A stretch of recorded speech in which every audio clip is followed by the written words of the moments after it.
সিজনের প্রথম লাউ গাছের থেকে পেড়ে রান্না করলাম। খেতে তো ভীষণ টেস্টি হয়েছিল। রুই মাছ দিয়েই রান্না করলাম।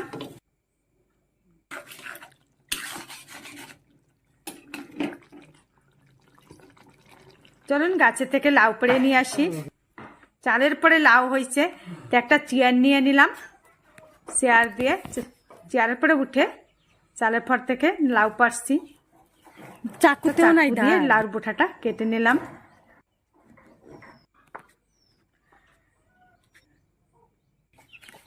লাউ পড়া হয়ে গেছে। রুই মাছগুলো একটা বড় পাত্রে ঢেলে জল দিয়ে ধুয়ে নেব। তো ধোয়াটা আর দেখালাম না, গ্যাসের চুলা অন করে কড়াই বসায় দিছি। আর মাছ ধোয়ার ভিতরে মাছ ধুয়ে নিয়ে এসেছি, মাছের ভিতরে দিয়ে দিছি পরিমাণ মতো লবণ, হলুদ গুঁড়ো, লঙ্কার গুঁড়ো আর 1 চামচের মতো সরষের তেল দিয়ে মাছগুলো ভালো করে মেখে নেব। তো মাখার আগে কড়াইতে তেল দিয়ে দিচ্ছি। তেলটা গরম হচ্ছে, ততক্ষণে আমি মাছে লবণ হলুদ মাখায় নিলাম। ওই কড়াই তেলের ভিতরে সামান্য একটু লবণ দিয়ে দিছি, এতে করে মাছ লেগে যাবে না আর ভেঙেও যাবে না, গোটা গোটাই থাকবে। তারপরে দিয়ে দিছি একটা একটা করে মাছ, একটা মাথা দিছি আর কোলের মাছ দিছি, একটা চাক মাছ দিছি। এই কটা ভাজা হোক, তারপরে আরও ভাজবো। তো মাছের এক পিঠ ভাজা হয়ে গেছে, উল্টায় দিলাম।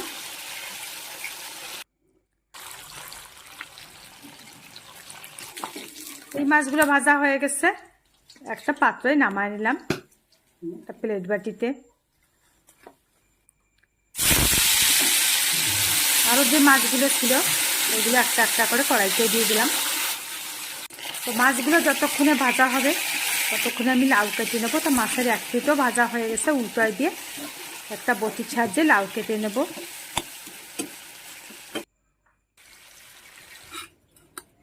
নিয়ে নিলাম একটা বটি, লাউ 2 ভাগ করে নিলাম। তারপর ছোট ছোট পিস করে লাউর খোসা ছাড়িয়ে নিলাম। গাছের লাউ খেতে ভীষণ মিষ্টি হয়। সার দেয়া না, ওষুধ দেয়া না, কিচ্ছু দেয়া নাই। ছোট ছোট পিস করে লাউগুলো কাটা হয়ে গেছে। একটা আলু দেবো, আলুর খোসা ছাড়িয়ে নিলাম। আর আলুও ছোট ছোট পিস করে আমি কেটে নিলাম। লাউ আলু সব আমার কাটা হয়ে গেছে।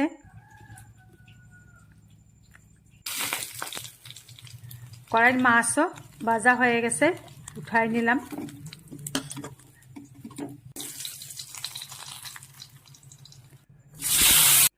একটা লেজ ছিল, ছোট্ট একটা পিস ছিল মাছ, ওটাও দিয়ে দিলাম। যতক্ষণে ভাজা হচ্ছে লাউর ভিতরে জল দিয়ে লাউগুলো ধুয়ে নিলাম।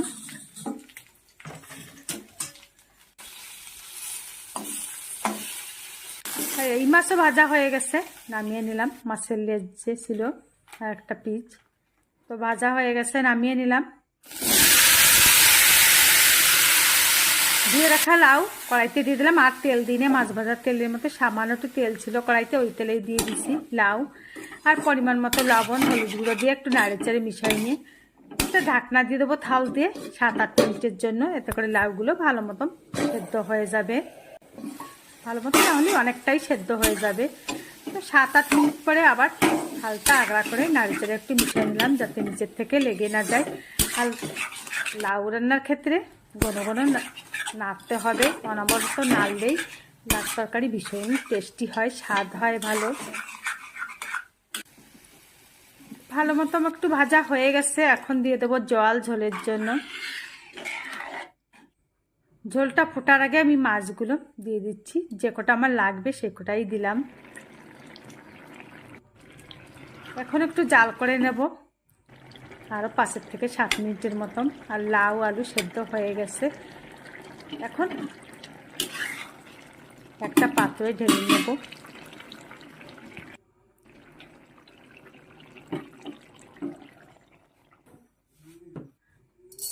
কড়াই আবার ধুয়ে বসায় দিলাম। কড়াইতে দিয়ে দিচ্ছি ছোট্ট একটা চামচের আধা চামচের মতন ধনে আর ওই আধা চামচের মতন জিরা।